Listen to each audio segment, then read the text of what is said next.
and where you are in the world. For all of our friends in the States, I hope you have a great Memorial Day weekend. For those of you taking the extra day's holiday in Europe, I hope you have a great long weekend. Thursday was a holiday. Masako, I got your email. I have not responded to it yet. I just wanted to let you know that, and sorry about that. I've been tied up. And hello, everybody. Hello. This is a session that was asked for a couple of weeks back, and it was not on teaching styling. I'm not going to teach you how to style your dancers or all that, but it's about the importance of styling and what it actually is and why it is important to the activity. And it's one of those active parts of calling and teaching that we never really get a focus on, or we tend to put on the sidelines, focusing more on the choreographic puzzle rather than how to get there. So we're going to talk a little bit about that. So when we talk about style, we talk about something, how something's done or how it happens. It's something that reflects an individual person or a genre of an activity. As to appearance, it means a particular way that something is presented that represents a thing. For example, lampshades and frou-frous and fiddles are stereotypically considered a style that represents square dancing. It doesn't matter if there's any activity. If you say crinolines and country and western and hay bales and fiddle music, that kind of an image will appear in your head. There's no activity, it's just an image. That's a style, and it's a noun. Styling in square dance terms, however, is a verb. And even though when we say regional styling, that's a noun, it's the verb or the action that we're concerned with. And what styling is, it means it's as applicable to dance actions. And they're specifically designated by an identifying term that's consistent with certain rules of style applicable to that action, where you put your hands, how you move your feet on the beat, how your hands are placed, how your hands are gripped. You know, all of these kinds of things are part of styling. But the easiest way to sum this up is without styling, telling you how to do the action, there's no such thing as style. It's just motion, and it doesn't have a meaning. So when we look at that, we have to go back and take a step back from square dancing and think, what is dancing itself? Now, dancing's about a lot of things if you think about it, but generally it's about everyone's fulfillment of the basic human need to have fun. And this is accomplished in many, many different ways. One of them is moving to the music or enjoying the cooperation of other dancers in the activity. It's succeeding in getting through specific types of choreography. It's exhibiting that beauty and style and grace as you go through the movements. And it's enjoying the social aspects of getting together, whether working individually or as a couple, but sharing that social aspect with the people that you're presenting or doing the activity with. Now, as a square dancer, you need to know that the calls or the choreography are there for you to do this, but you also want to look good doing it. And you want to look good while you're doing the movements, and you want to do those movements to the music. And that's what it's all about. As a caller, you need to know what to teach, and you need to know that what you teach must involve good styling and proper timing. But equally important is knowing how to present all of this stuff to your group, because dancing is so much more than just a mechanical choreographic destination. Okay, that's dancing is dancing. Everything else is just shuffling to A to B. So what exactly are the basic elements that determine style when we talk square dancing? Okay, well, the most prominent and the least thought of is the enjoyment that the dancers derive from dancing and the extent to which this enjoyment is reflected not only in their facial expressions, but in their body movements. And it displays that relaxed and emotional feeling that can be seen when they dance. That's what it's about. It's not about the choreography. It's not about getting together. It's about having that feeling and sharing that feeling with others. That's what dancing's about. So the first and foremost fundamental process of styling falls into the aspect of timing. And it's not caller timing, nor is it dancer timing, but the ability to deliver a command with time to react and allow you to move on the beat of the music. That is the premier, the key, the most important, the crucial, the pivotal, deciding, determining, significant, influential, weighty, and any other word that you can put emphasis on that stress the importance of getting it right for callers. Getting them moving in time with the music. And if that takes 2 nights to get them to do it, then it's worth taking 2 nights to get them to do it. Normally, it takes about 30 seconds to achieve this. But for callers, it's important that you understand timing in terms of lead time. How far ahead do I have to give this command? Command delivery time, that usually 2 beats that it takes to say the move, square through, dive through. Sometimes it takes longer, sometimes it takes shorter. You have to be aware of the command time and how far ahead you have to give it, because the dancers need to have the ability to execute that in time with the music. So that's what you have to understand, those 3 terms. In order for the dancers to achieve performance time moving with the music, you have to deliver these things correctly, and it works together symbiotically. Once you've achieved that, it's something that you want to carry through all the movements of whatever program you're calling. And without you doing your part as a caller, the dancers can't do their part. And regardless of how seemingly perfect your choreography may be, it will always feel and look awkward if either the dancer's timing or your timing is not synchronous with the music, and if you're not synchronous with the delivery of the commands so that they can achieve that movement to the music. It's from here that styling actually begins. It's not about the hands, all that's important, but if you don't have timing, you don't have styling. So let's talk simply styling. When we talk about style, many people associate it to things like whirls and twirls and arches and so forth. But good styling is so much more than that, and it begins with so much more than that. Essentially, before you teach somebody to walk, you've got to teach them how to stand. And then you've got to teach them to walk to the music. Then you got to teach them to walk by themselves. Then you got to teach them how to hold hands and walk together. And it's like all good choreography, each advance in styling will build from what is already known. And if you don't know it, then you have no foundation on which to build from, and you've got no foundation on which the dancers can learn so that they can build their styling. Now, all dancing, whether square dancing, round dancing, ballroom dancing, freestyle, hip hop, etc., requires proper posture. It requires a gliding, smooth step, regardless of the form. Even tap dancing and clogging requires that gliding, smooth step because it's part of the dance. And when working with other dancers, it requires a gentle grasp with an occasionally more firm grasp, but only when necessary to achieve the movement as part of the movement. Unlike most other forms of dancing, square dancing is actually very simple in terms of mechanical difficulty. It's one of the easiest dances to do as far as styling and the mechanical aspects of it. So when dancers are walking properly and standing properly and using the right hand grasp, it's a joy to perform. It's a joy to watch the movements on the dance floor. And it's especially a joy when the callers and the calls are executing everything in a rhythmic, graceful manner with body control and well timed to the music. And that's what it is. And without that foundation base, learning to crawl, to stand, to walk, to dance, you've got nothing. You've got nothing to build from. Which begs our question, why are we so bad at it? Why do we have such atrociously poor styling, and why do we not dance to the music if it's that simple? Well, the answer to this is simple, and this is a bit controversial, but this is my opinion, and we can discuss it afterwards. We as callers and leaders have forgotten to teach styling, and we've forgotten that the teaching of styling of every movement is part of the definition. Without teaching the definition and all its component parts, the choreography is just a simple process of moving from one place to the other with no feeling and no emotion attached. So let's take a step back and review that definition for a moment. In the basic program, it actually tells you what a definition or what the whole definition of every single movement should contain.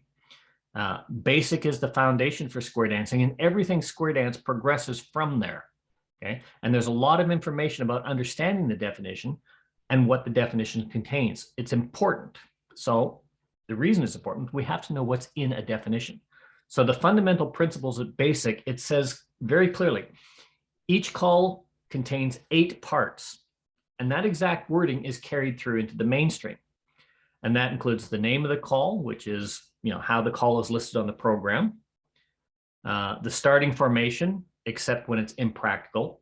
Most of the time, all the starting formations are listed. In other cases, it may have limitations, only this formation, or it may have a restriction, only this formation at a certain program. Okay, that's important. Command examples. Most of the calls will use the common application of this, but it also tells you there are extended applications, but it gives you the common examples. The dance action, it's a description of how to do the call in simple words, or other calls are a combination of both. It's going to explain what the dancers have to do to complete this. Complex calls are described in a sequence, part by part by part by part. And the descriptions are written to work from all the starting formations that are listed, and they try and capture the essence of moving from A to B properly and executing that call. They talk about how, the dance action. The ending formation, it tells you where it starts, it tells you where it ends. Okay, so that the caller, the dancer, can double check their understanding. I started here, I ended here. Did that work? Yep, good, tick. Then it says timing. Timing is when executing the call, the dancer should take 1 step for each beat of music. Now that's important. We don't do that anymore. I don't know why. And the number of steps are determined by the timing. Okay, so there's a number of steps. Why do we do grand square in 22 steps or in 20 steps? Why did we do square through in 8 steps instead of 12 steps from a static square? Because we don't pay attention to things like timing. It also talks about styling and the recommended styling, including arm position, handhold, skirt work, whatever. All of that is given in relationship to the movement. Okay, and there's, again, further details. And then finally, it has comments. And that's important information or clarifications or exceptions or uses or things like that, anything related to that that's relevant to that program level. There's 8 parts. Now, the basic and mainstream definitions also have a priority foundation statement, and that's called the scope. And the scope says that the definitions try to be clear and are based on what is common as opposed to marginal or extended use of the movement. They do not try to add extra stuff that is not needed, and they don't try to focus on what was, but on what currently is and what should be taught. The definitions and all that stuff that goes with them are for callers to use and teach, but more importantly, they list the 4 key pieces of knowledge that the callers are supposed to teach and that taught or knowledgeable dancers should know. And the 4 that are consistent throughout every program are a precise description of the call, examples of the calling commands, styling and timing. That's right up there in the big 4. And the ability to distinguish acceptable versus improper use of the applications. That's what all callers and dancers should know. And we're going to focus on number 3, which is styling and timing. It states that the definitions are not a dancer nor a caller manual, nor do they provide the best way to teach those 4 things, because as a caller, you're supposed to learn multiple ways to deliver a message to different people so that everybody can learn it and perform it the same way. And if you can't teach it in different ways, they can't learn it in different ways, and they can't all perform it the same way. Okay? These definitions are not a new dancer manual, nor a caller manual, nor are they written to allow an isolated group who has never square danced before to read them and be expected to dance. There are always exceptions, but that's a generality. They are, however, a practical guide and a reference for learning. And that's what the definitions are, a practical guide and a reference. All that words and everything else gives us the description, the examples of the calling commands for the caller, the styling and timing for the caller and for the dancer, and what is proper and improper. And those are the 4 things that every dancer and every caller should know. So the wording does, however, disappear at plus. And it only re-explains a more basic form of the dancing rule. And as you get higher levels, they add or take off those 8 parts of the definitions. Now, that's not a wrong thing. It's not a right thing. There's a reason for it. Okay. Plus, it only re-explains a more basic form of the dancing rules, the conventions and guidelines that should have been stressed and taught at basic and mainstream. And what it does, it shortens the presentation of the definition to 5 points, but it still focuses on the name of the call, the timing, the starting formation, the dance action, and the styling. Those are the 5 things that are included. Sometimes it'll state an ending position or an ending formation, but generally it doesn't at that program progression, plus and above, because the definitions are written with the expectation that dancers are going to learn it and already know and understand and are capable of performing both basic and mainstream proficiently, and that they understand the components of the precise description of each call and how to do it.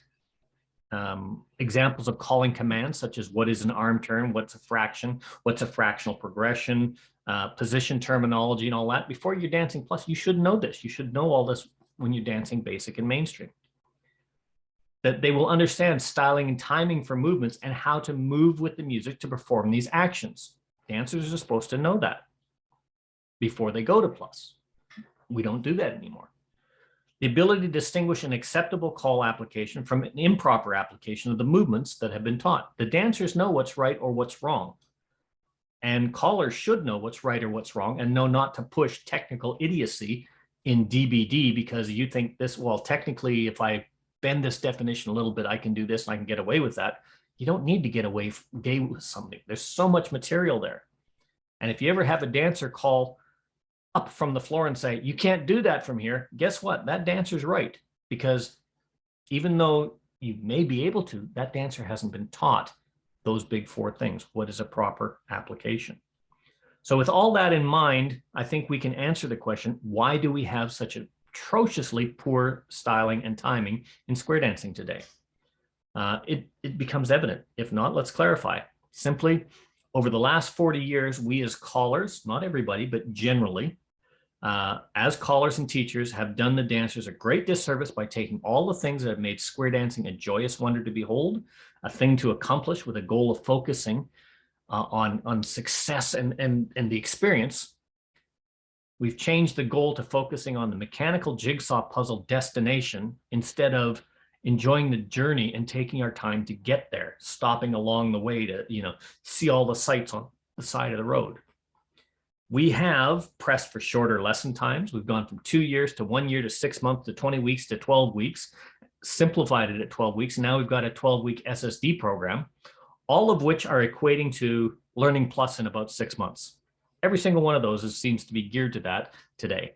Not every single, I shouldn't say that, not every single one, but the vast majority of them. We're leaving behind those dancers that can't catch the rush bus, if you will, and our teaching seems to be directed at the mechanical steps, not the dance action, nor the timing, nor the styling. Simply put, it's too many callers focus on how much they can achieve quickly, and if the dancer takes 4 steps or 8 steps or 12 steps to do it awkwardly, it doesn't matter. Okay? The caller's just going to adjust and give them more or less time to suit his or her needs. And what happens is our average retention rate of dancers is 20%, and our average loss of existing dancers is about 30%. Okay. And as with anything, it's human nature. We as teachers tend to favor the ones that get it, while the ones that don't tried and they left. Okay. Styling and dancing in square dancing can change all that. I'm a firm believer. If we get that, it can change it. If we can teach styling and timing, it can change that. Think of round dancing or ballroom dancing or any other kind of dancing for a second and ask, what would it look like if everyone did the same movements at different times, different step patterns, both on and off the beat of the music, used different hand actions, added extra twirls and whirls, or rushed through each step and stopped and waited to reposition for the next step, or did the movement that they were, started in the right spot, ended in the right spot, but didn't do what they were supposed to do with the timing. But nevertheless, they all started when the music started and they all finished at the same time. What would that actually look like on a floor? Horrible.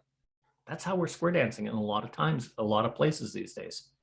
Okay? It looks horrible. You've got one guy doing a square through. He's got 4 steps, 1 turn, 2 turn, 3 turn, 4 turn. You've got other people doing 12 shuffle steps. You've got other people doing 6 steps and so on and so on and so forth. Nevertheless, they all start and they all finish at the same time. It doesn't fit. It doesn't jive. It doesn't mesh together. Okay. What happens if everyone took that approach to timing and styling? They do the start, they do the end. The middle bit doesn't matter. It's not acceptable in any other dance form in the world. However, we as callers not only accept it, we've been teaching it through acceptance for many, many years. So what's styling all about? Well, it's learning the steps of square dancing, learning the steps of a square dance call or a figure. That's only the first part. Okay? Learning the mechanics of the choreography is the bare minimum achievement of getting from point A to point D, or point B, I should say, on a dance floor. Succeeding in being accomplished at dancing and dancing with confidence means so much more than just getting there. Okay? You've got to add some graceful styling moves, not necessarily flourishes or fou-fouras, but well-timed, simple elegance that works with the movement. And suddenly, anyone's confidence and ability in themselves and looking on the floor has increased exponentially. It's just way up here because they've not only got the ability to do the mechanics, but they've got to do the ability to do it on time with style. And that just becomes inspiring, not only to people watching, but to the people doing it.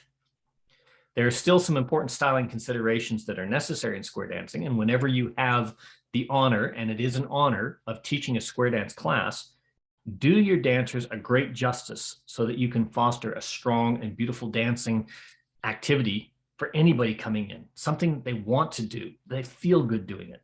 You want your dancers to be the one that when you go to a dance, everyone says, I really like dancing with them because they're fun and they're easy to dance with. Well, if they are fun and easy to dance with, chances are it's because they learned to move with the music. They learned the basic styling. And these important styling basic considerations are, first, walking. A square dance step should be an easy, smooth gliding shuffle step that's kept short. It's a soft gliding movement that moves the dancers forward in a walking manner. And at the end of each movement, that slide forward, the heel drops gently to the floor. Okay? You've got to learn to walk to move to the music. And if they don't, take your time to teach them to walk to the music. Standing is important. Okay, now some people physically can't do this, but they can do it to the best of their ability. But standing erect with good posture is at the essence of style, and it applies to all dance movements, regardless of the dance type. How you stand is important. When circling around in the square, avoid that twisting motion of the torso. If you want to get that sway in there, teach them the choice of a vine step or holding their hands steady, turning and walking. Teach them both if you want to get that. If they want it, show them how to do it properly. Don't make them twist and walk, because that's hard on the body. And this is why, you know, and you see it, some dancers are going like this and some dancers are going like this, and it doesn't look right. It doesn't feel right. Okay. But if you teach them how to do a vine step that turns the entire body with the circling movement or standing, it's comfortable either way and they blend together. And this allows those women who wear and now dress with the classic petticoats and whatnot to twist and flare as they feel without the person circling, twisting their torso around and maybe causing a little strain on their back. Okay, doing that vine step, it's a little more advanced. So you want to learn the basics of pointing yourself in that direction and walking to the beat of music first. Learn the rest of it later. It's a progressive step. I put honors on there. It's important that you learn bow to the partner, corner two. Okay, it can be a bow or a curtsy. And, you know, for the ladies, it can even be a nod and a smile. But what you're actually teaching them is you're showing them how to do it, because it takes time to do it. And you've got to give them the time to do whatever it is that you wish them to do. Don't harp on the fact that, you know, one lady bows or just turns slightly and nods, or one guy bows, doesn't, or one guy nods his head, or a lady doesn't curtsy. That's not important. Whatever they do, your job is to teach them that bow to your partner means the man bows slightly at the waist to his partner or nods. The woman curtsies by pointing her left foot, toe forward, and all that other kind of stuff. Or she just nods or gives just a little dip, or, or a bow or whatever she does. But the lady's right arm is extended. Often the right hand will hold her skirt. She'll do this kind of thing. All of these kinds that you can teach them how to do all of this. And the reason there's so many things in there, your job is to teach them how to modify as well as how to do. If they can't bow or simply do not want to, but not doing it has to be done with the same timing as doing it. And that's your important thing to teach. Okay, it's a very important thing to stress here because it applies to movement modification for styling that are taught later on. And if you don't get walking and saying hi or greeting your partner in corners, if you don't get the timing and that correct at the beginning, you're setting a template for saying timing doesn't matter. And that's wrong. It also applies to modifications of how you're going to do it, because later on, you're going to be doing movement modifications for styling that are taught later on, such as hand releases and rejoining on things like dive through, California twirl, box the nets, etc. That's why it's so important. Honors. A swing. A swing is still a very important part of square dancing, and it will always be a very important part of square dancing, even though most dancers don't do it. It's wrong. Why don't they do it? Because we haven't taught it. We've allowed it to get away from us. Accordingly, a swing should be taught and done properly. Teach it that it's the man or the person dancing the man's part that swings the lady, not the other way around. When a man swings the lady, the swing finishes with the lady unfolding to the right of the man so that both dancers stand side by side in a couple's position facing the same direction. That direction is determined by what the next call is. Important things to note. When swinging a lady, the man supports her firmly, not tightly, but firmly with his right arm around her waist to support her back. And when turning around each other, the movement is smooth and relatively quick without pushing and without undue roughness. You've got to teach this. Get the swing down and make sure it's either smooth with either the buzz step or the walk step. If you teach them both, they actually work together where she can do a buzz step, he can do a walk, or vice versa. They will work together, but only if they're taught and dance with the right timing. Teach the arm raise if the lady wants to twirl. Okay, how to twirl. Man, that's your twirl. That's your California twirl. That's your dive thing. Your hand is up. It doesn't move. But you've also got to teach the dancers that it's the lady's choice and how to initiate an arm raise for a twirl or how to press down if they don't want to twirl. If you don't teach that, they're not going to know that. Okay? It's important because it teaches the action with the timing. It also teaches the men what to do or not to do, and the fact that it is not the man's choice to twirl. It's the lady's choice to twirl. They don't know that if you don't teach them that. It also helps teach the men how to listen and the ladies how to lead a twirl or how to prevent it. So the man leads the swing, but the ladies lead the twirl or the arch. Okay, that way the timing and the styling will remain consistent in how the dancers are going to perform to the music. Now, I talked about hand position. When standing as a couple or in one position or adjacent to each other facing, the inside hand should be joined, the man palm up, the lady palm down. That's created so many arguments. Let's end it now. Okay. In certain cases, when there's more advanced calls, when they require it, you've got two people of the same gender. If it's the same gender holding hands, left hand up, right hand down. Is that correct? I don't know. Well, the left hand dancer turns the palm up. The right hand dancer turns the palm down. Well, wait a minute. What is it? Why are we arguing about this? Your right hand is palm up, your left hand is palm down. It applies to whenever you have the same gender. If it's different gender, men palm up, ladies palm down. That's everything. Don't teach left hand down, right hand up, and all this nonsense and all this other kind of stuff because it leads to arguments. Don't overstress this. Okay. It's not that important, but it creates so much stress and discomfort on a floor. The underarm turn or the twirl. Okay. On many calls, it requires to have the lady turn under an extended joint hand or as a couple to duck under and move under a high-handed arch. And there's lots of calls like this, box the net, anything with a California twirl, circle to a line, even the flourish on the end of a twirl or a swing, swing and twirl and promenade or swing and whirl and promenade, all these other kinds of things. These are all an important part of square dancing. They're part of the dance component. They're also one of the biggest sources of arguments today. For callers, it's important to teach that the lady will be turning under a man's extended arm held high. That doesn't mean you take your hand, you grasp her hand, you swing it down around under her waist, and then you bring the hand up. Your part of the twirl is to raise the hand up and keep it there for her support. That's it. The hands are held loosely with the fingers pointing up for the man, generally down or free-flowing. The lady will have her hand free-flowing in the man's hand.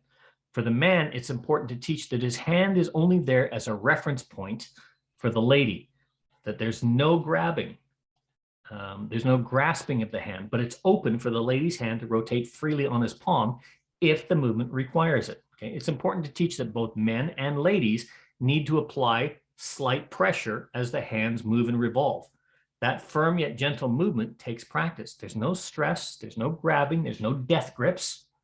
Okay? And if you teach that from the start and end, and you teach start and end mechanics, but also while contact, let's rephrase this.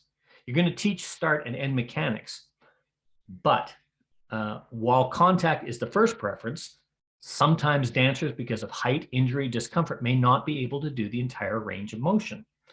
You've got to teach that this is why there is no grabbing.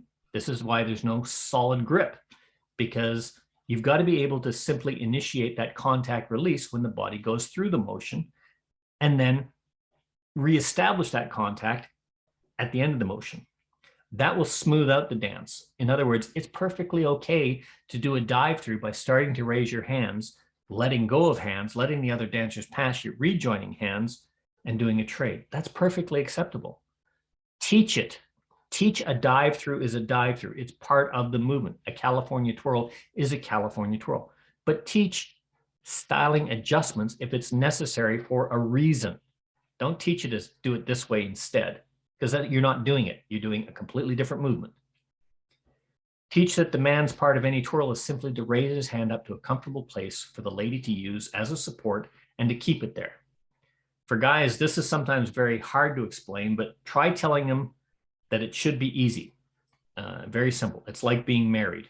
You put your hand up, she does all the work, she makes you look good. And callers, if you're going to use this as an example, make sure you're out of range of the ladies when you tell them that, because the guys will chuckle, but the ladies will probably throw something at you, even though it is true. Okay. So if you teach twirl and the release and contact applications, you find that you're going to create much better and smoother dancers on many movements, and the overall timing and enjoyment of the dance will increase exponentially again, because they're going to feel like they're dancing, not just shuffling from point A to point B. Now let's look at this last one, handhold. What does a handhold mean? Okay. This is something that has fallen by the wayside, and like many things, it's been dismissed as a regional difference. One of the worst phrases that ever come about, in my opinion, is regional differences apply, because it doesn't really have a clarification explanation.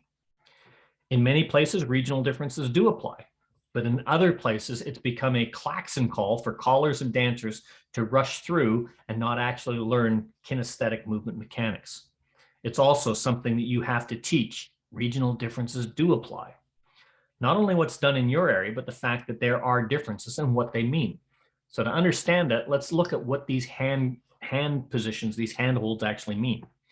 A handshake grip, when you shake hands with somebody, that means I'm going past you and I'm going to keep on going in the direction I'm traveling. Example, right and left through. Right, I go past and I keep on going. A right pull by, a right and left grand, all of those. That's a handshake grip. A forearm grip, that's a gentle resting grasp of the forearm. It's not a deep grip, but it means I'm going to turn with you at least halfway around, and I'm going to go back the way I came, unless the caller tells me to hold on for something else, like an Alaman Thar. Movements include Alaman left, turn through, scoot back, all those other kinds of things. That's what a forearm grip means. It means I'm doing a 180-degree turn with you, and then I'm going to go back the way I came.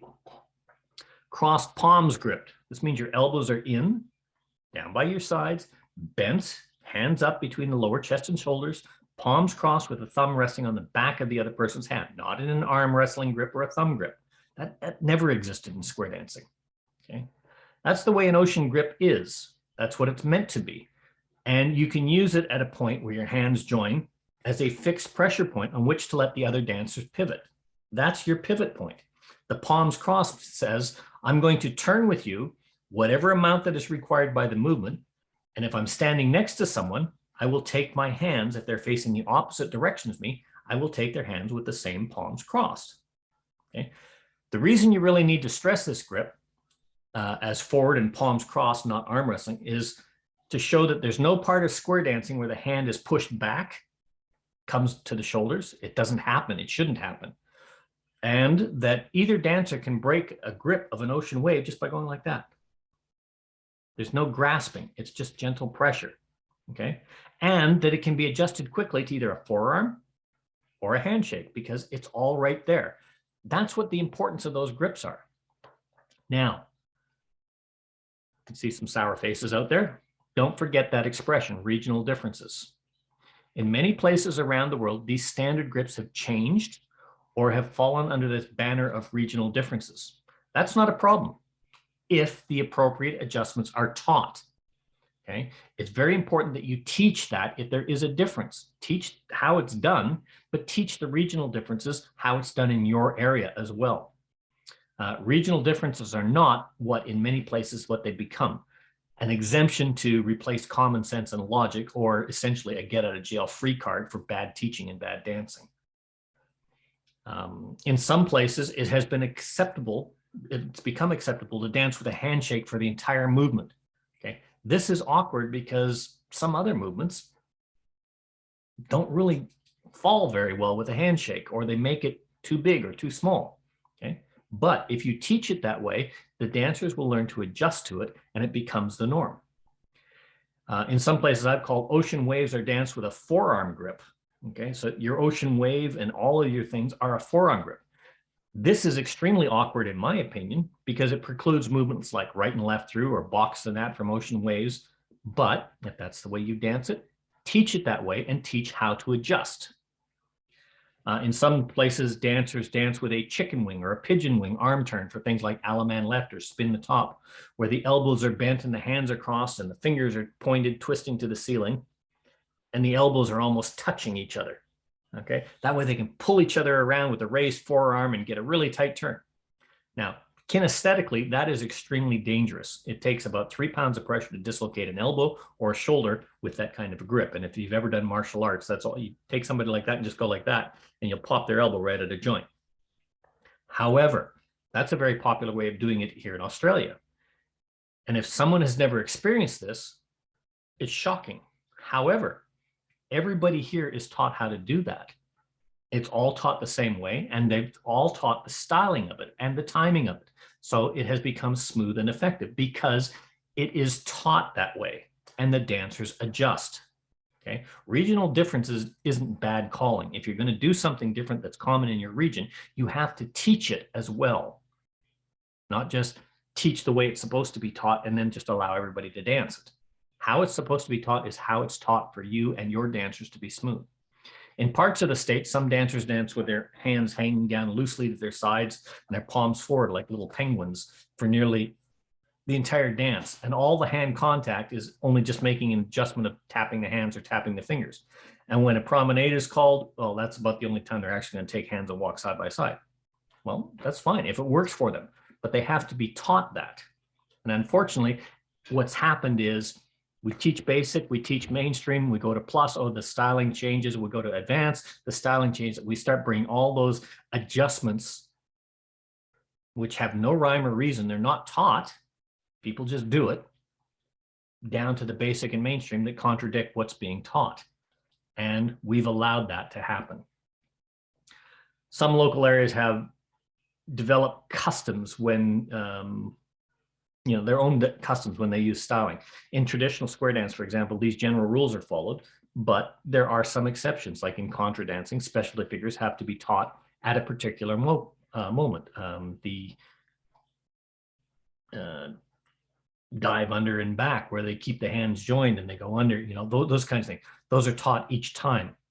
That doesn't really apply to modern square dancing. Modern square dancing is smooth, it's easy, and it's simple kinesthetically. but it's only simple if you teach it and you learn it. Okay. Regional differences are not a get out of jail free card. Teach them if you're doing it differently than what is written. So what else is styling all about? Well, regardless of whatever is in there, the timing and styling is important to be taught properly, but it's equally important that callers take the time to teach adaptation styling for older dancers, for dancers that have an injury, for height differences, for age, for size differences, etc. Because if you don't teach them how to accommodate the abilities of different dancers, then you're not teaching them how to accommodate the ability to dance in time with the music, with the altered styling to accommodate their ability limitations. And you're not teaching them how to do this without affecting the timing of the overall dance. Don't leave it up to the dancers. You're the teacher. Take the time to teach them styling. Take them time to teach adaptation. As a square dance caller, it's your responsibility to teach the dancers to be as good a dancer as they can be. Take the time to demonstrate all the styling with someone that you can trust properly to react properly. Okay. I prefer not to use angels for teaching, but rather the students themselves from the beginning. That way they don't learn any bad angel habits. That's my preference. If yours has working and you like to work with angels, choose an experienced angel dancer and practice what you're going to teach and what you're going to demonstrate beforehand. That way you can show and teach the correct ways to incorporate style into every movement and into the dancers and into every student dancing as they progress from circle left through basic, through mainstream, and whatever program they end up in. Okay. Dancing with style is not hard. Okay. Dancing without style is very hard. Okay. Styling should be taught, taken time with, stressed, and practiced as the best way for dancers to demonstrate their pleasure in celebrating together as they fulfill that basic need to have social fun and exhibit the beauty and dance experience with another person. So by slowing down and taking our time to teach, use, and enjoy each movement to its fullest and dance with style and grace and success, the experience itself becomes its own reward. Okay? The pace of learning may be slowed a bit, but for me personally, I would rather take my time and enjoy something that's wonderful to do, enjoyable to do, great to watch, great to experience, that's well-timed, flowing, smooth, and comfortable, even if I do have to make some minor adjustments because I have an injury. I had major back surgery a while ago. I can't do a lot of things I used to do. I'm also getting older. I can't do a lot of things that I used to do, but I do know how to adjust. And I know how to adjust without changing the timing for other dancers. And that's because I learned it right the first time. And I can carry that through and enjoy this activity wherever it may take me at the pace I want to go because I'm having fun with it. Alternatively, we can do what we're doing now, and that's eliminate the styling, eliminate the dance, focus on moving from point A to point B, get the dancers to achieve a choreographic test in applied mathematics and geometry that once finished, they approach it just like high school calculus. I took the class, but thankfully it's something I will likely, if I have my way, never have to use again in real life. And that's how we've been approaching square dancing. Okay. We're trying to get them there as fast as we can without actually enjoying the experience, without doing what they want to do, without saying, hey, I not only look good doing this, I feel good doing this. And it's really, really easy to dance with other people. And people want to dance with me because I'm easy to dance with. The reason is because you've got good timing and you've got good styling. So I've said a lot of controversial things in there. I've laid the blame at us as callers, but the reality is square dancing does not have to be complicated. It's a very, very simple activity to do mechanically. The choreography is difficult to learn because it's complex, but progressively done correctly, it builds on itself effectively, emotionally, and physically, so that the dancers can enjoy it. Or alternatively, they can get them from point A to point B and say, thank you, I'm glad I took that 12-week class of advanced calculus taking me to plus ready to learn A1. I'll see you never. And that's where 80% of our new dancers are now. I'll see you never at the end of class. And when you think about it, we keep 20% of those that come in, but we're losing 30% of our class, of our regular clubs, roughly every year. You know, a third of our dancers are disappearing and we're only keeping 20%. We cannot do that. It was great when we had 200 students coming in every year. We could afford to do that. We cannot afford to do that anymore. Mark, were there any questions or comments that came in? Or is Mark still with us? Yeah, let me just check the chat for a second. And I don't see anything. Right, let's open the floor up for a discussion. Questions, comments, anybody else have anything? Yes, Alan. Just one comment, Mel. I wonder whether hand grip should be changed to hand contact rather than using the word grip all the time, because that literally means something to dancers. The other thing is that you didn't mention was balance, which is a weight shift forward and a weight shift back without actually pressuring the arms as well. So that's the other thing that dislocates shoulders. Yeah, I didn't inquire. I tried not, I did on some, but I tried not to touch on the individual styling and pressure for each movement, because that is written into the dance definitions on how to do it. But you're absolutely correct. If you call something like balance, teach how to balance. Don't just say Alaman left in the Alamo style balance, swing through, go 2 by 2. How often do you hear that?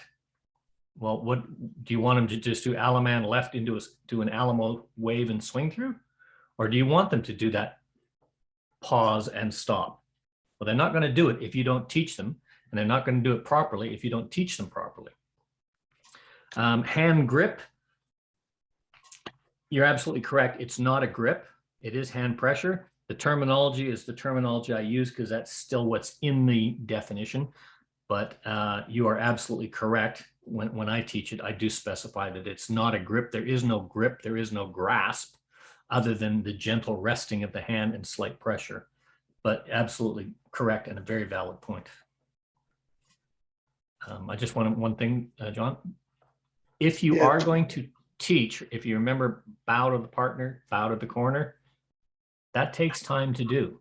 Forward and back, that takes time to do. Balance, that takes time to do. All of these things are important parts of square dancing. They allow the dance to be a dance. And if you as a caller are going to use those words, then you're telling the dancers, I want you to dance. Give them time to do it and give them the tools to style it so it looks good. Go ahead, John. Yeah, one of the things that I always stress in my classes is there are no hand holds in square dancing. They are hand touches. And that's one of the things that I use to stop people from grabbing on. A hand touch can be easily released. Yeah. A hand hold cannot. Yeah. The problem with that is the mechanical kinesthetics of a definition. When you say an ocean wave, see how my thumb is here? That's the way your thumb should be resting on the back. None of this thumb grabbing or this kind of stuff, but an open palm rest. That's actually considered a grip or a grasp, but it is an open because that's all it takes to break that. Either way, that's what it takes. But again, it's the same point Alan is making. There is no grasping, there is no grabbing. I remember one class where I took I was sitting in on a plus club, learning plus with a dancer. And one of the other dancers was absolutely terrified of learning the material. She'd only been dancing for about 20 weeks, I found out after the fact. And at the end of the tip, this was her grip. And I actually had blood coming down my hand from her fingernails because they were just a death grip. And it's not just the guys that do this. The ladies do it too.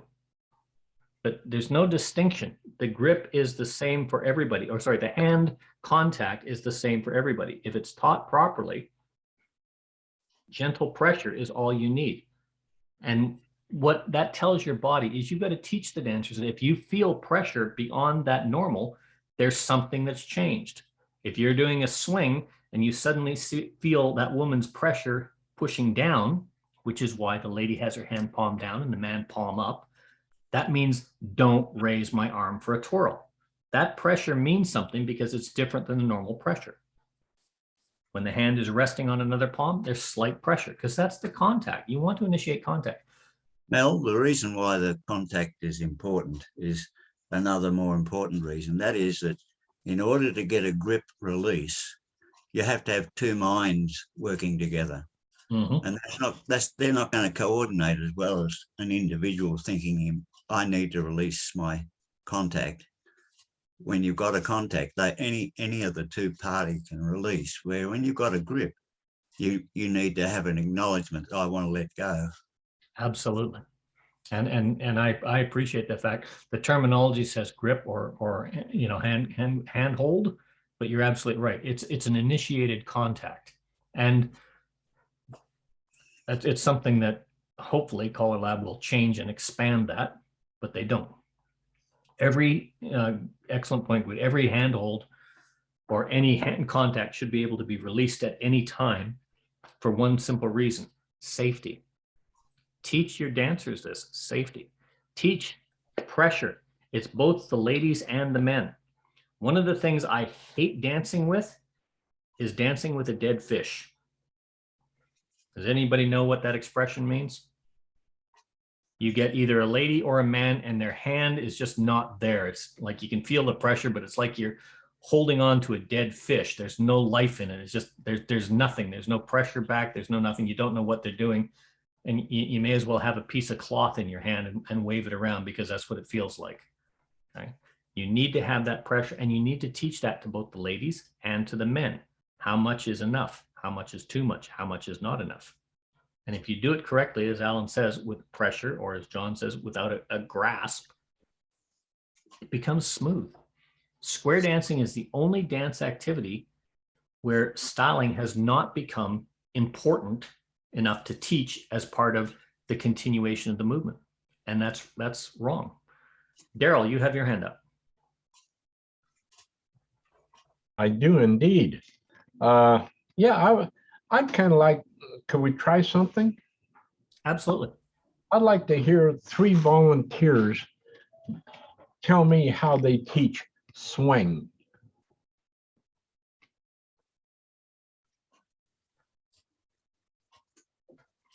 No volunteers? Come on, guys. You do love putting us on the spot there, Daryl. Well, yes, but and that even that in itself has individual styling, in the sense that some people like to stand hip to hip.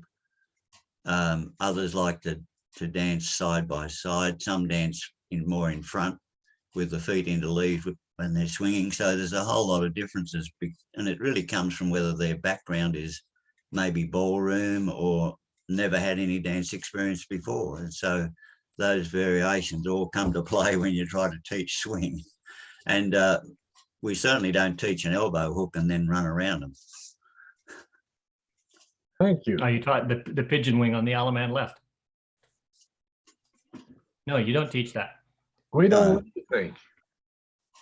No, I use the pigeon wing as an Alaman left as an example, because that's what it feels like if somebody's never been introduced.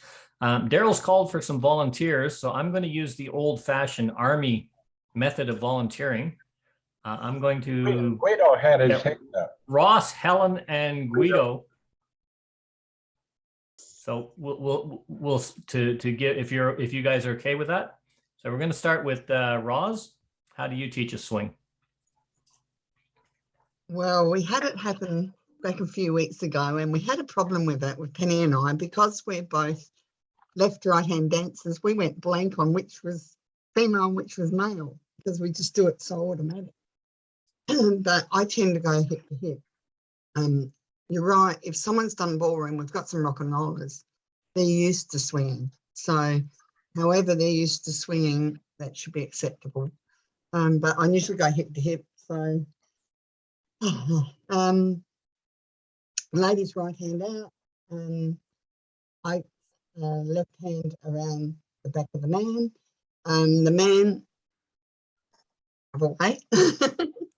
That's where I get wrong. The man, to me, it's important not to have the man push at the top of the man's back. So I stress that, because sometimes when you're dancing, a man pushes up the top there and he's actually bending your back over, and that really hurts and does some problem. So I make sure they're down the middle of the back at that. That's not a very good explanation, but and basically walking around or the pivot if they do a pivot. Okay. Helen, how So do you teach a I swing? usually show it. I get down there and show them. I find it easier to show than explain.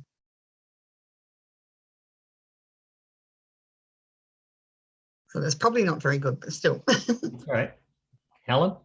I say that they should take the waltz position as if they're going to do a waltz, and then just turn around. And that usually works. Most people, at least the older people, they have waltzed, so they know what to do. And I don't really say much more than that in the beginning. I did in one class, I think it was I haven't had many classes, but one of the first times I started talking a lot about the hip thing and walking around and also the rolling off the arm like you were talking about. But one of the angels, he told me to not make it so complicated. So then I went back to just telling them to do a waltz swing and always to end up, facing the middle of the square, unless, yeah, well, that's why I say in the beginning, because they haven't got anything else to do than sort of face into the square, that first lesson when you're teaching the swing. Yeah. So you're establishing a ballroom dance position first. Yeah, I think, yeah. We're not talking too much about the hip thing or anything else. Yeah. No. Yeah.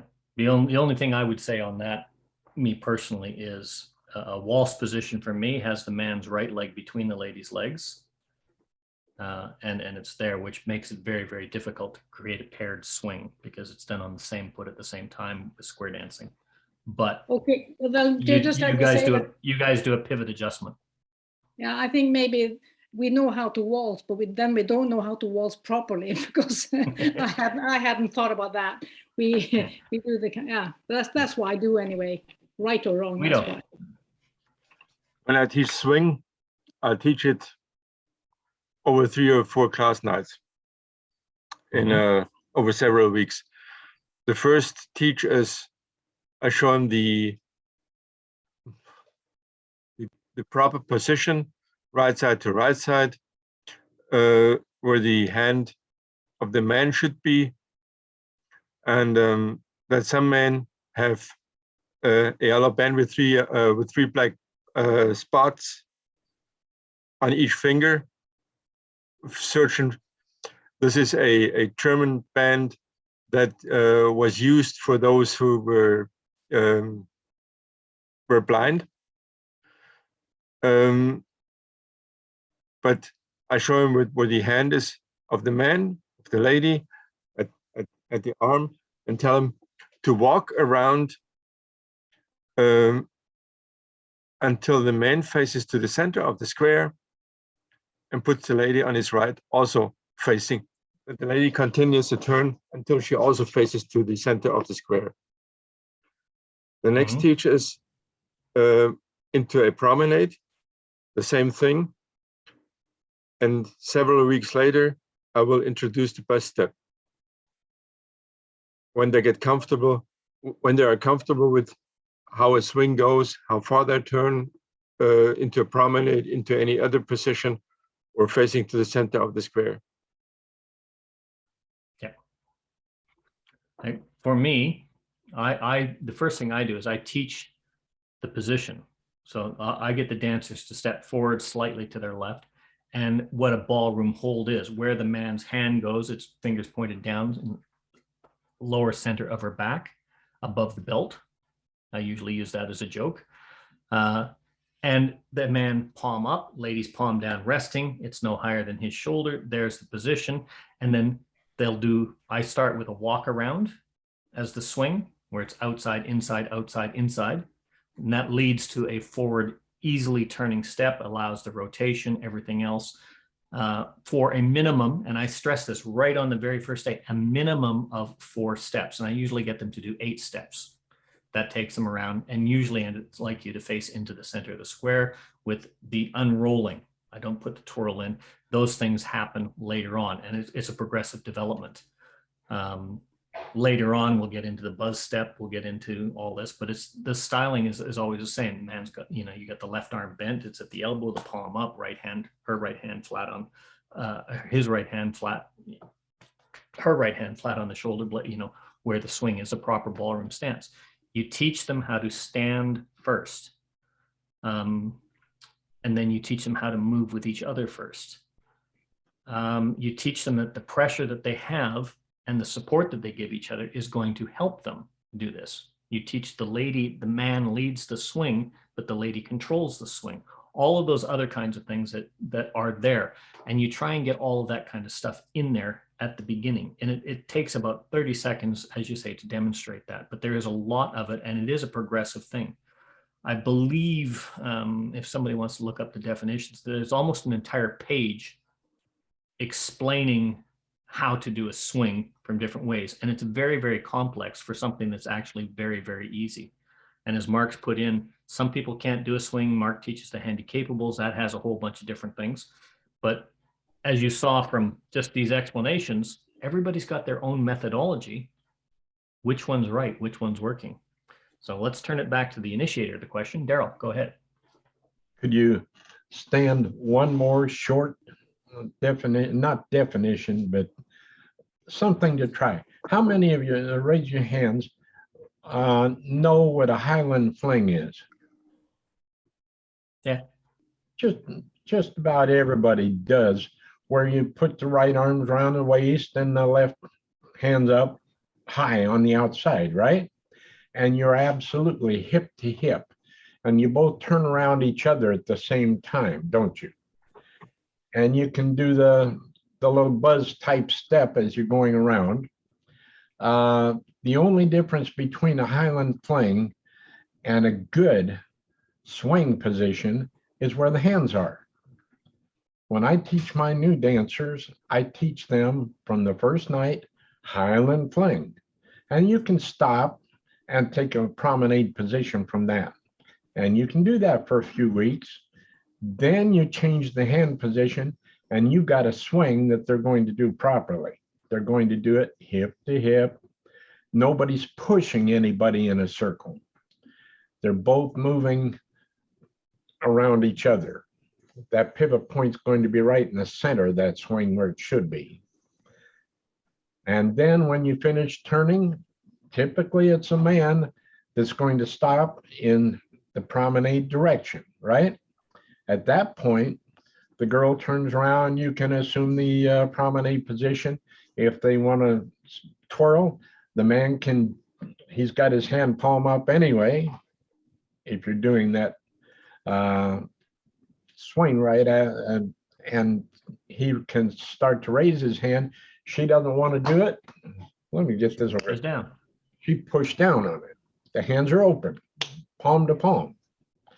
And so there's no twirl. She just turns around. They assume the promenade position and take off. But I found that Highland fling, you can get them to doing it properly that quick. Yep. And once they do initiate hand contact and hand around her back, the Highland fling position works the same, and they automatically adjust their positions. Before I get to you, Alan, I just want to make a comment on this.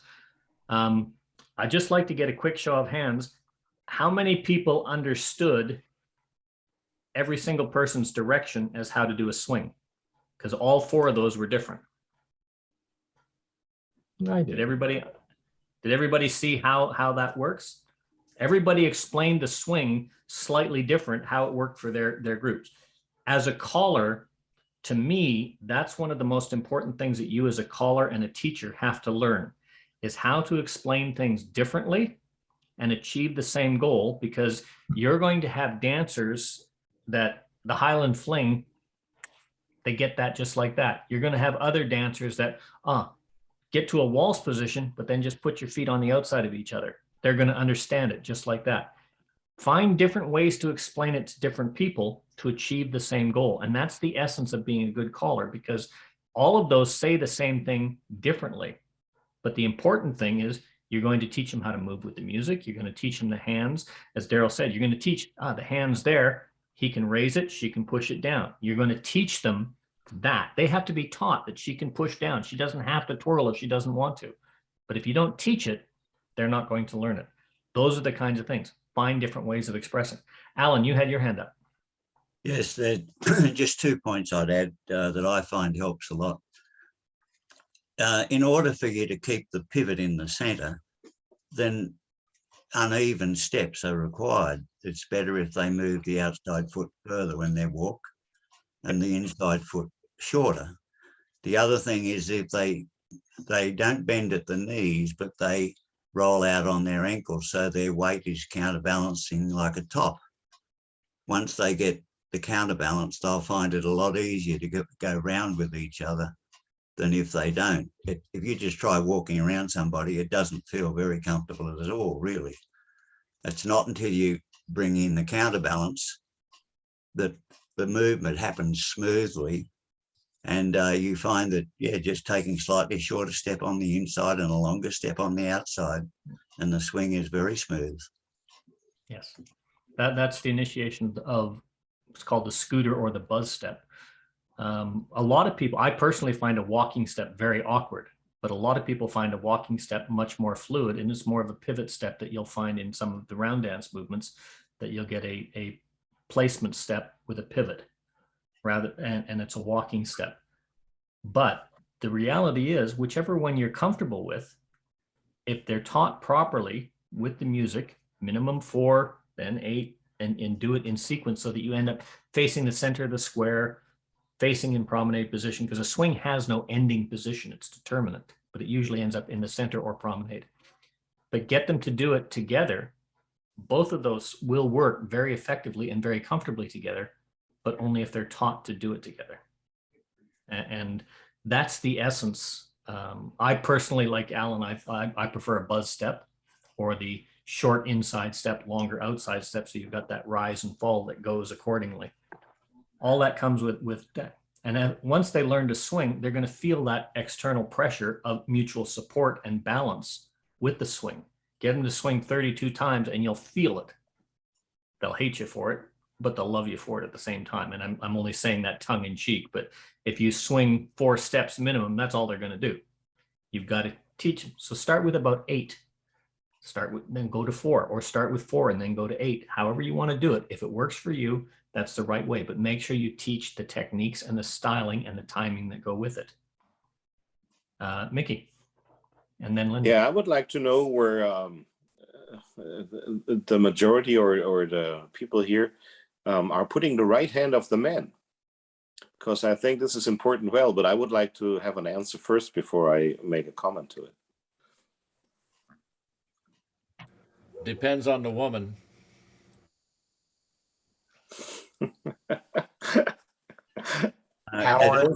It also depends on the height of the lady.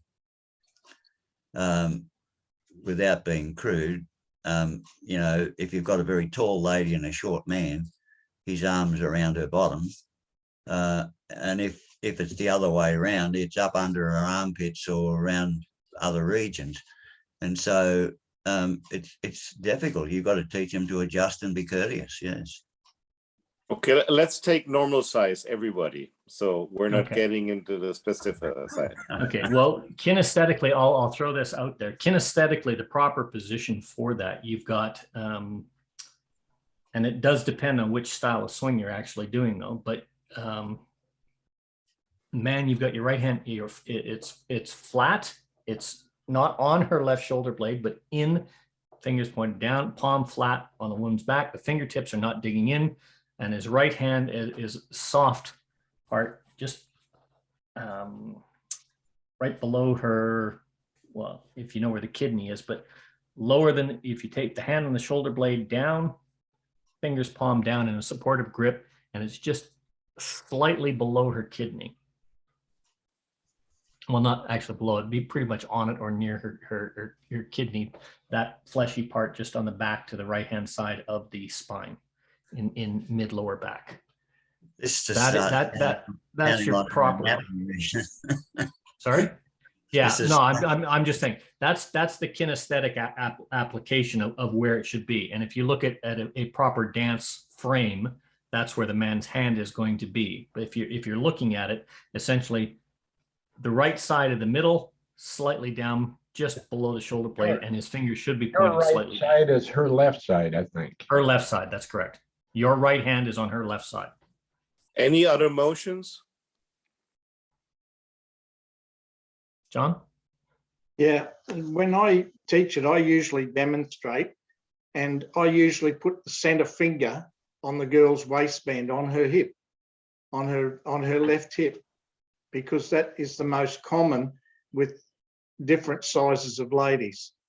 And I say to them, you know, you can't reach right around to the back if you're doing a swing side by side. So you just put it on her left hip with the middle finger on a waistband. If she's wearing a waistband. Well, most Helen. girls. Yeah. Helen, you had your hand up.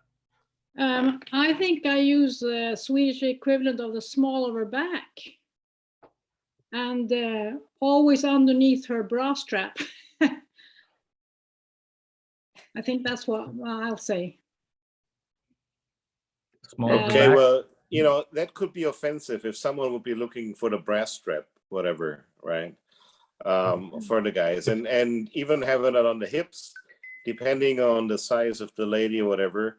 I think the way it should be, and that's the way I was taught by professional dancers and also round dancers, that it should be just on the low side of the shoulder blades, because that's the only way. Because if you're with the kidneys and you squeeze or you hold tight, as a counterbalance, it may hurt, but not on the shoulder blades.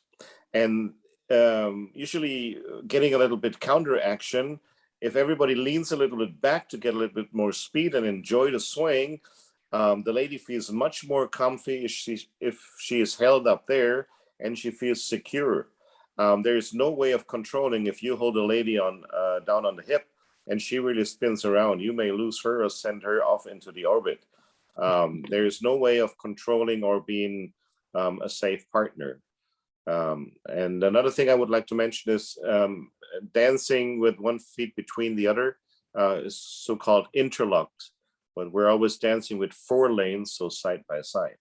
But important is that hand on the shoulder blade, because whenever the lady leans back to get more swing when you're turning around, you can hold her. And this is a very important part. You could not hold and give stability if you would have to your hand on the waist of the lady. Yeah. There's I no way. I want to clarify one thing there, Mickey. When you say the hand on the shoulder blade, okay, that's the On very the low lower side part of the shoulder blade. Yeah, the lowest. It's almost underneath. But if most of the time you can feel the shoulder blade, as Helen says, where the shoulder blade is, the bottom of the shoulder blade is generally below the bra strap. And whatnot. It again, we're all saying pretty much the same thing. Between the bottom base of the shoulder blade, above the kidneys, that area, left hand side of the lady, right hand on the left hand side of the lady, all of those, they're all the same thing. But what I want to point out is, notice how everybody's stressing the positioning, the why of the positioning. We understand this as callers. Why do we not? And I know some of you do. Why do we not stress this to the dancers to make it easier for them? Linda, you had your hand up.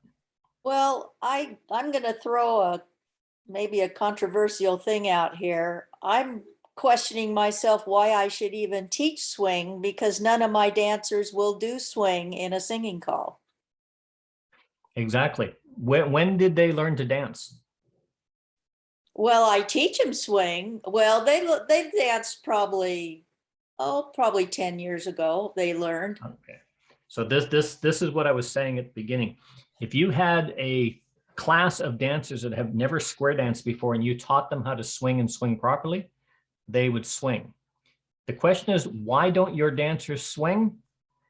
Probably stems from the fact that they've been dancing with dancers that have been allowed not to swing, that don't swing, that have decided that they don't like to swing because it's never been taught to them properly, or they find it uncomfortable and discomfort, or the callers have been clipping timing so much that they never really had time to swing or finish, and they found it uncomfortable, and they brought that bad habit down to your new dancers. But I've never personally, I've been lucky that way. I've never encountered a new dancer class. I haven't taught one for a while, but I've never encountered a new dancer class when I teach them to swing that didn't swing. And whenever I had angels that didn't swing, I corrected them, off to the side. And what I said, if I teach swing, I want you to swing. There's none of this, oh, this is how we do it at advanced. This is how we do it at challenge. You don't have to do that. We just walk in the front, just ignore the swing. If I call swing, I'm going to get them to swing. Okay. Mel, I've got Alan, and then I've got Daryl. Michael's point was that, as he's right, that round dancers teach the dance frame, which is sort of you get the guys to stand, and they're the frame that the ladies hang on. And very much so that if the lady then puts a handle on the top of the boy's arm, it's naturally going to be in the correct spot on her back. That's why they teach the frame, the dance frame, to round dancers. We don't do that with square dancing, but maybe we should. Maybe we should. I don't know if it's done anymore. When I was taught to square dance, we were actually taught the dance frame, and they had all the guys standing. So now, ladies, we want you to move into your partner, but put your side of your foot, so the ball, the outside front part of your heel or your foot is touching each other, and then just move it away slightly. That's what you want. And what happened is that frame, your hand is automatically adjusted to that position. When Daryl mentioned the Highland fling, when you're standing, this way, it does the thing. The only difference is your hands are crossed in front of the body. But once you come down to that frame, it closes that position down, and the hand automatically adjusts into that frame. There's a whole bunch of ways of getting to it. But if you don't teach where those hands go for the comfort, the dancers are not going to do it. Daryl, you had your hand up. Thank you.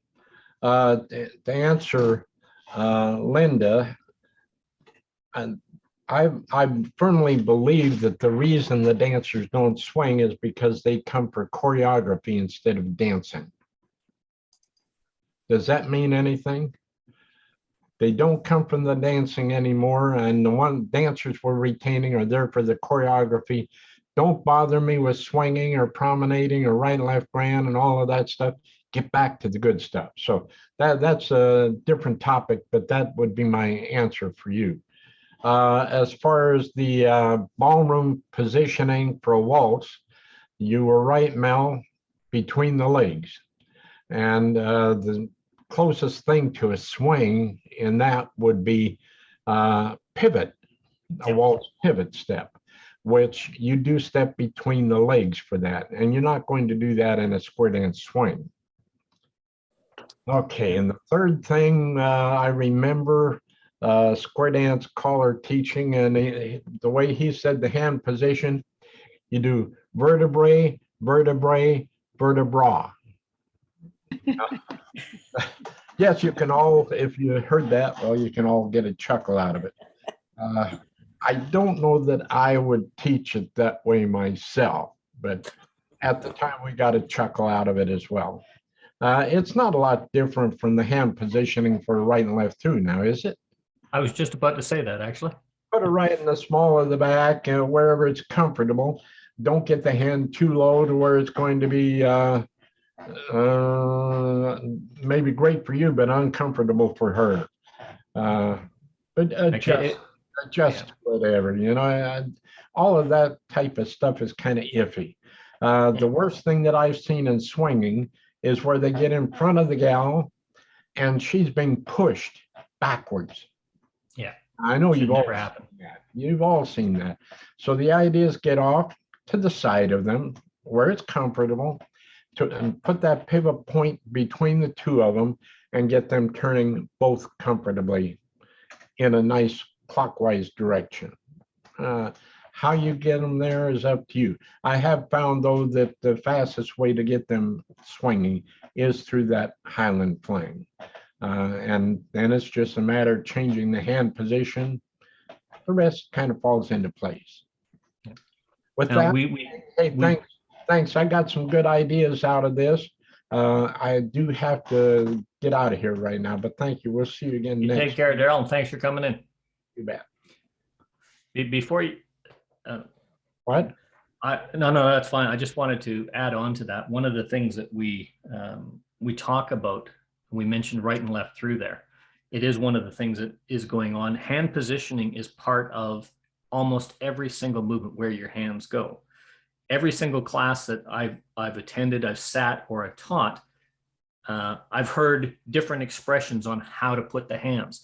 Don't shy away from comments that are on the humorous part of correct positioning. Don't go for, yeah, guys, just reach up and feel her bra strap with your thumb. Yeah, because that's absolutely wrong. That's offensive.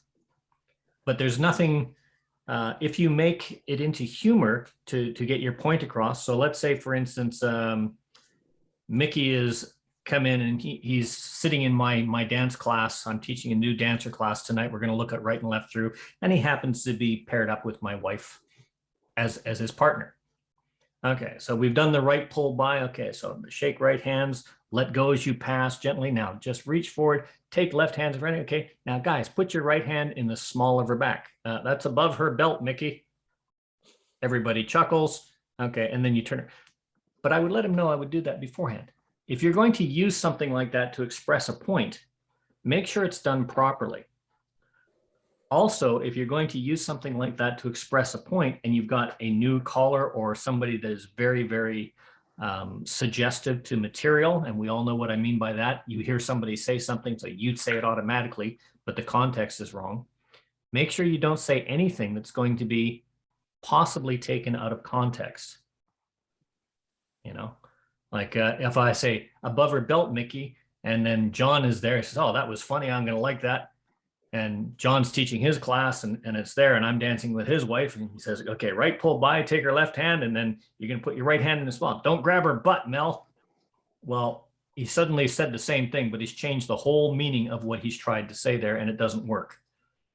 You as a teacher and an instructor have to be not always politically correct, but you can never be rude. You can never be dismissive. You can never be sexist. You can never be taken into that area of basically saying it wrong in a derogatory manner. And it is a fine line sometimes. So if you're not sure, just don't do it. There's lots of ways to explain it. I think Daryl's question of how do you teach swing, we had 4 examples there, all said the same thing, all said it slightly different, but they got the meaning across. Different explanations of where to put it, okay? Between the shoulder blade and above the kidney on the right-hand side, about 1/2 inch to the right to the left of her vertebra. Oh, great, okay. Or the small of her back, just slightly out. If you're dancing, your hands are going to automatically adjust to that part of her back. If you're reaching over and suddenly you're on the right-hand side of her back with your hand and you've crossed her vertebrae, well, guess what? You're holding her wrong. That's going to be uncomfortable for her. That's going to be uncomfortable for you. So the body will automatically adjust. Square dance kinesthetics and square dance mechanics are easy, but you have to teach them to be easy. And I think, Jeff, I think you said this at one of your things when we were having a discussion. If you give a dancer a choice of 2 things, they will usually take number 3. Give them one choice, but let them feel like they're making that choice of doing it right, and it'll work. Somebody had their hand up for Alan, yes. I just wanted to make the point that when we were talking about shoulders, the biggest damage with shoulders is done in swing throughs. Absolutely. Where people push back to motivate themselves on the next turn.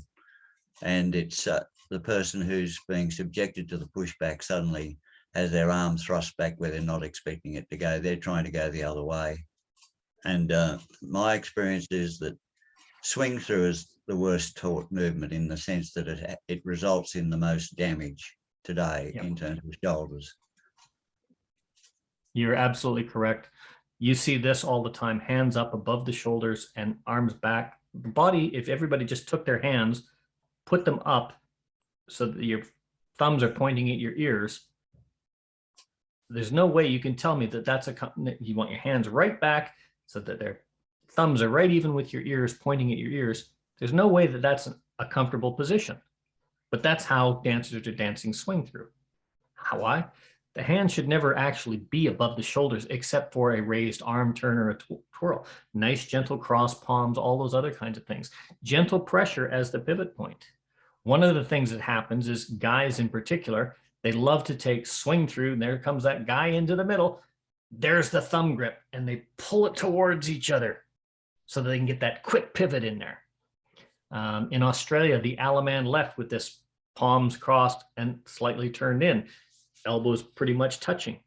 It's a beautiful little dancing pivot. It gives a nice turn.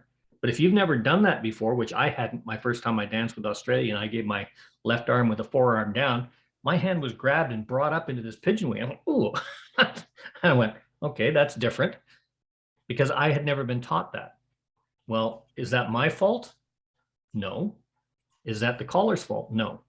But dancers should have been taught, this is the way it is, but this is our regional difference, and this is the way we dance it here, so that when it does happen, they adjust.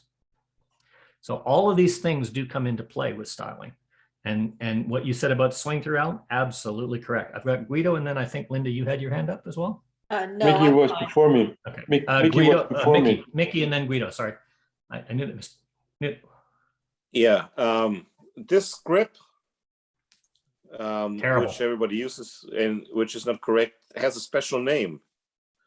It's the Louis Tranker memory grip, and he was one who was in the mountains tour guide, and I gave it a name. It is, I will never let you drop, and then I at least have your thumb as a souvenir grip. So this is what happens, and usually, you know, I teach them to not only, you know, to have the hands in front of each other, and as you already said, with the pressure point is where you have your pivot point working around. But I think, yeah, we need to put more stress on that working proper in the ocean wave. But I also think Alaman left and the arm turns are causing the problem there right from the beginning. Because what we usually have with the arm turns is that people do not let go, and then when they're done with the arm turn, don't walk forward to the next person, but are facing the person they were playing with.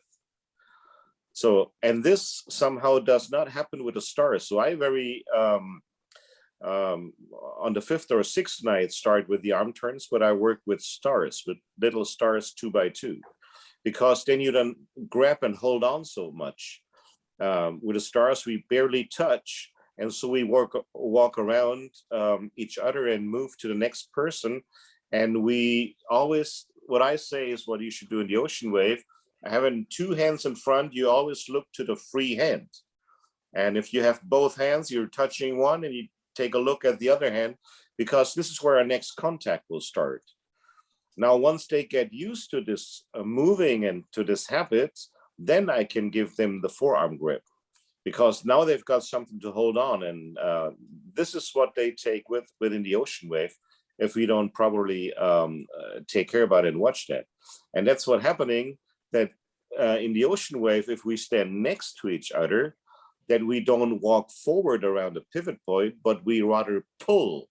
And if we pull the other ones, then we start turning again, but we should be walking. So you may want to check if you have the hands in front, and where we touch is the pivot point where we walk around. I always say, like the kids on a playground, holding on to a pole when walking around. And this is where we have the hand contact. This is what the action should be. And while we're walking around the pole, we take a look at the other hand where our next contact should be appearing. And therefore we do not look where we just had the hand on the pole, because this is one thing what we have in the ocean wave. Okay. Now there is a difference in, like you would prefer, if I'm understanding you correctly, you're saying that for an Alaman left, you would prefer a hand grip, and for an arm turn, you would prefer a forearm grip. Is that correct? No. Other way around? because they're holding on with the grips, forearm or whatever, I wait until I give them the formation with the call, but I do walk the path with star actions. I can call a star, make a mini star, a left-hand star with your corner, back to the partner, make a mini right-hand star. And so they get the walking around each other and they don't hold on each other and trying to not let go. Okay. Yeah, because one of the things that comes up an awful lot is, where do these things finish? And these grips have a specific meaning. For instance, an arm turn, a forearm grip means I'm turning at least 180 degrees with you, and I'm looking back the way I came. That's an arm turn. And it has, when you have that arm turn, I'm looking forward, prepared to do whatever the next call is, which is very different than an Allemande left. An Allemande left has an ending position, which is a release, or a turn through has a position, which is a release, step forward. And it's one of those things that we do an awful lot.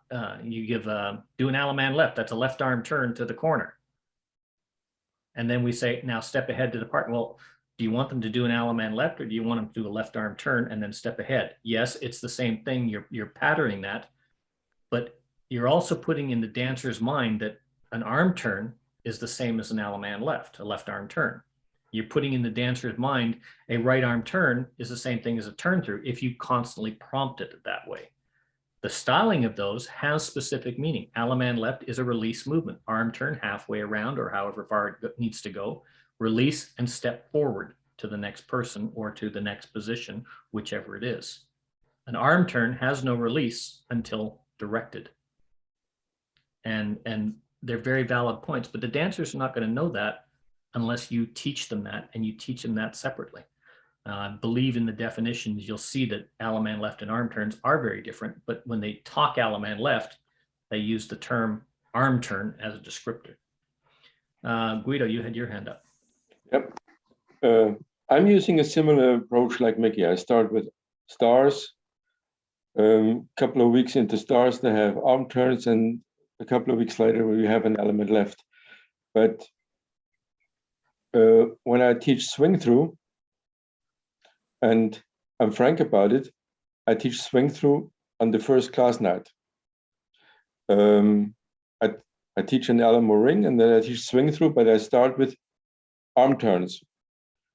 And the first call, when I say we'd have an ocean wave type of a formation, the first call I teach is a balance. And in balance, it says the arms never should come behind the shoulders. So when the dancers are stepping a little bit back, they can take the step forward and it's still comfortable. And the handhold in a swing through,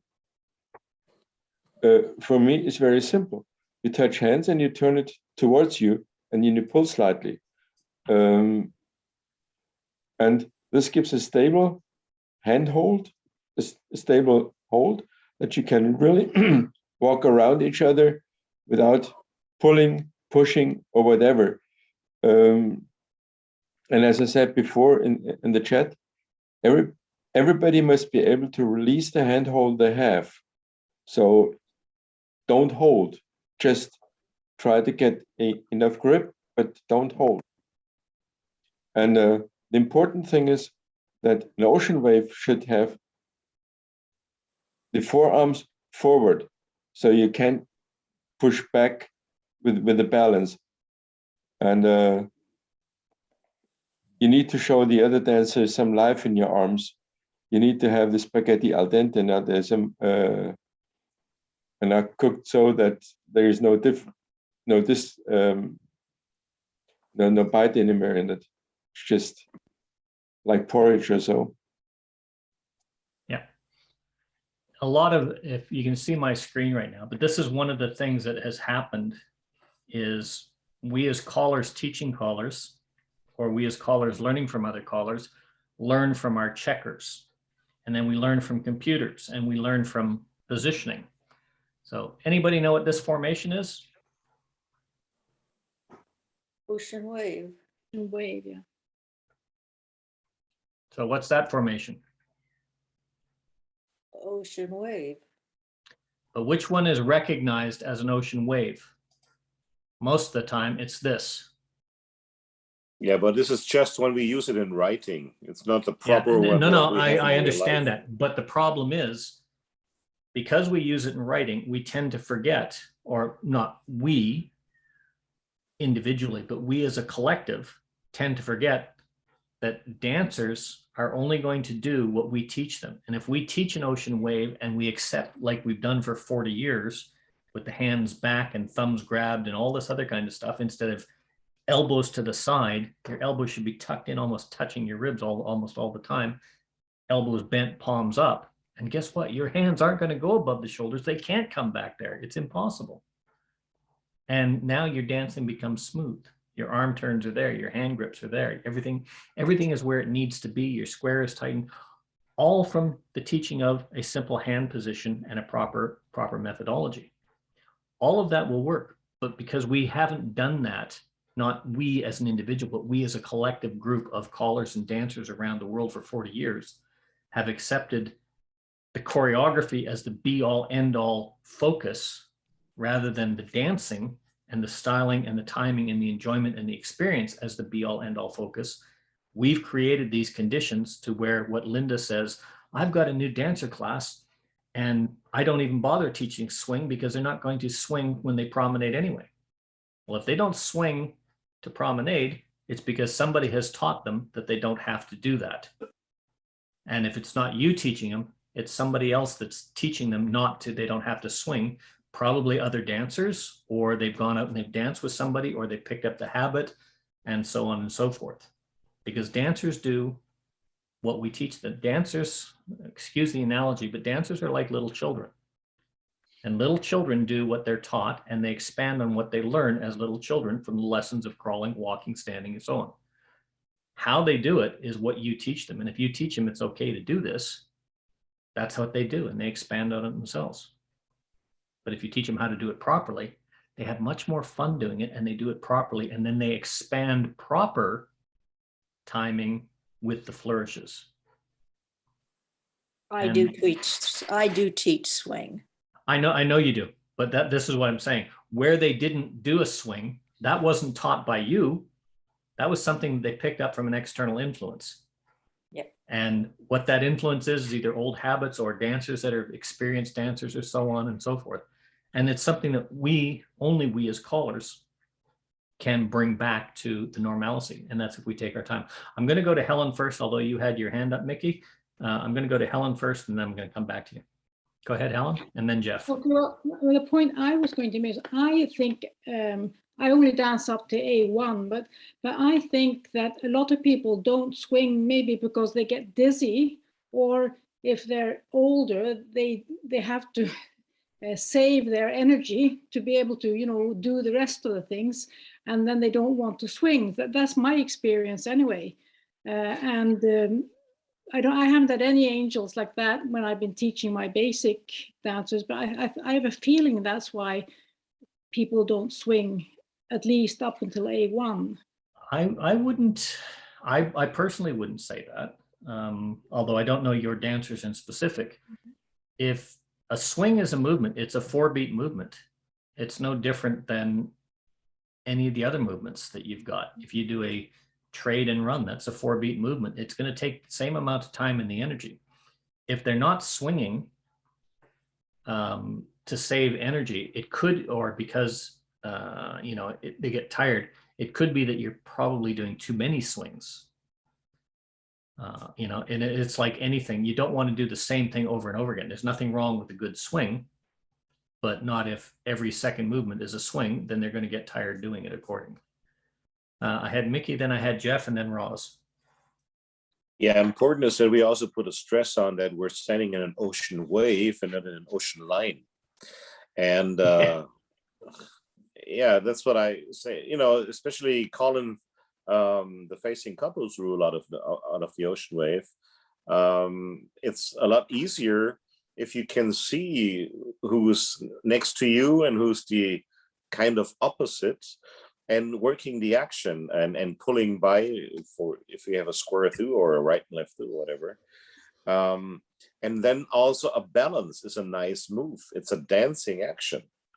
But if you're already standing on an ocean line, there's no way you can balance. You may hurt your back or your shoulders. So it doesn't feel good.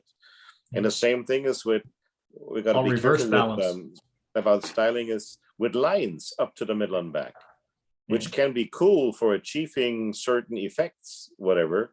But hardly any one of the dancers,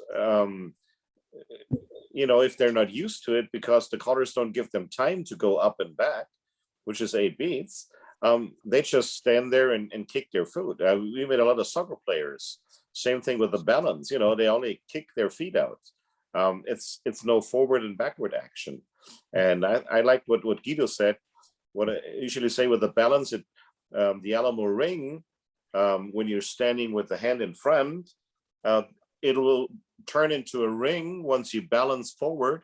And when you come back, you again got the Alamo style type thing. So I think this is very important. It's one of the reasons why I said in the thing, bow to your partner, bow to your corner, your honors. That Right. is it's very, very important to teach that, not because bowing to your partner, bowing to your corner is important, but what you do is you teach the dancers right on day one that whatever comes out of your mouth is coming out, because if it's done in a command voice, there's a time to say it. It's got to be said ahead of time, a time to say it, and a time to do it.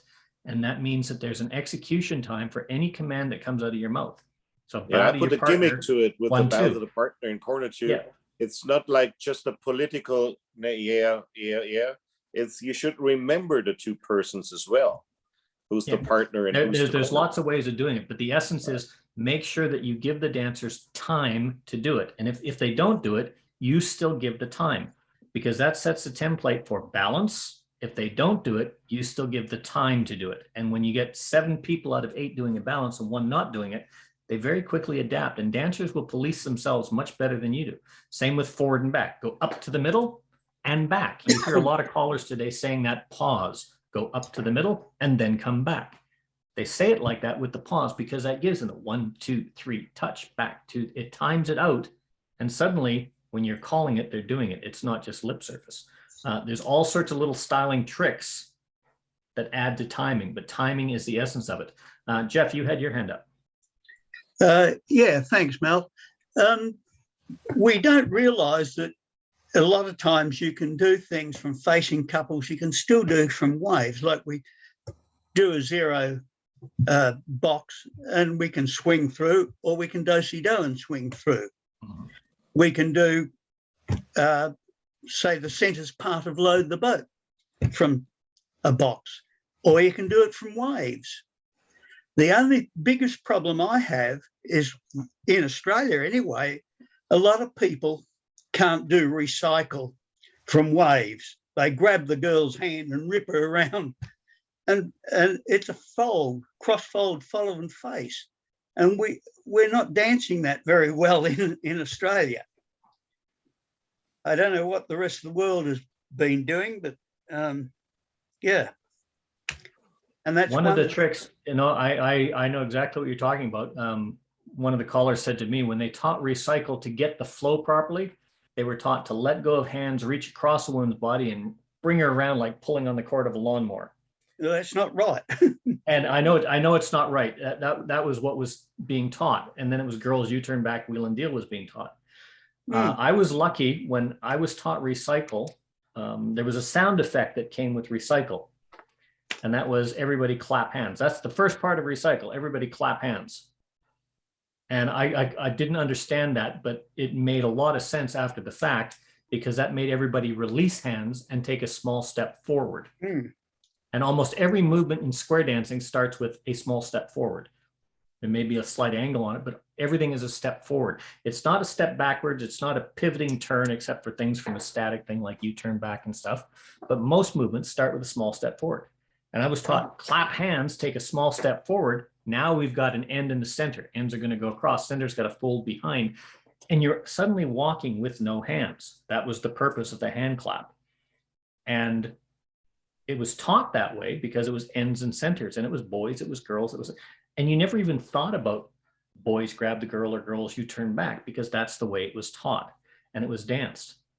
But what has happened, what you're saying, Jeff, is what's happened over many, many years of girls you turn back, wheel and deal, take that shortcut, not using it. And when you do it, let's just say we got the girls on the outside of a right hand wave, it suddenly causes confusion. And now the guy's going to spin around and try and reef her around like a whip on an ice skating rink, which is just as bad or worse. And we as callers are the ones to blame for that, not dancers, because we've allowed it to happen. Yep. Take our time, teach the styling, teach the timing, teach the flow properly, because as you remember the definitions, timing and styling are two of the key foundations in the definitions, and they're two of the 4 key points that the definitions are designed to give the dancers at basic and mainstream, is that foundation on which to build on. Higher levels, it doesn't exist because you're supposed to know it already. The biggest problem is those that think they're experienced dancers helping the learners, they just grab them and pull them around. And how do you stop them from doing that? It's the only way they know. And I bet you when the girls are on the outside, they start spinning around and wait till the boys come across, and then they are normal couples again, right? Yeah. Yeah. Yeah. I know. The only time they should touch hands in the recycle is when they're sweeping a quarter more. Yeah. If you want to have fun with it, you just say, girls stand still, boys do your part of a recycle, and girls step back. Yeah. What? And suddenly it's what? even though that's where they end up. But see, boys, you can do it without taking her hand, you know? Yeah. I actually do that when I'm teaching the call, because I show them a lot of different ways about exactly how they're going to get there. But one of the things I do to emphasize how tight the turn is for the girls is I have them actually do that just so they can see where people are going. The thing is, it's not a tight turn for the girls. That's the part that gets me. It's not a spin, it's not a pivot. It's a forward, fold, follow, and face. But it's somehow become this quick little pivot of 3 steps to spin around in place and back up on the 4th step. No, I make them do the whole thing, but just in terms of the positioning as to where they're winding up. The girls don't wind up traveling very far. There's it's a lot of motion, but they don't go very far. When I do that, I have and this is one thing, it's not the girls and the boys, it's the centers and the ends. Yeah. This is the first thing. It's the centers and the ends, but I have the centers walking in a zoom action or in a double run around the end dancer and let them standing there, because so they get more of an action of a walking type thing. And I let them do that about 3 times. And then I have the ends cross fold a couple of times and undo. And then we do the same thing. It's a no contact move. And now everybody does its part. And the centers flip towards the outside, walking around in a circle as a fold and following action, as the definition says, and the others do a cross fold. But they get a feeling of the motion they have to do. And still, I think the definition is not correct the way it's the way that's defined right now. It should not be in the mainstream program, because we're working with phantom concept and stuff like that. If we would change into a hinge and a circulate and phase, this would be much better, because taking a look at recycle, I think it's 2 or 3 calls before we do recycle, we have fold and cross fold. So we are using calls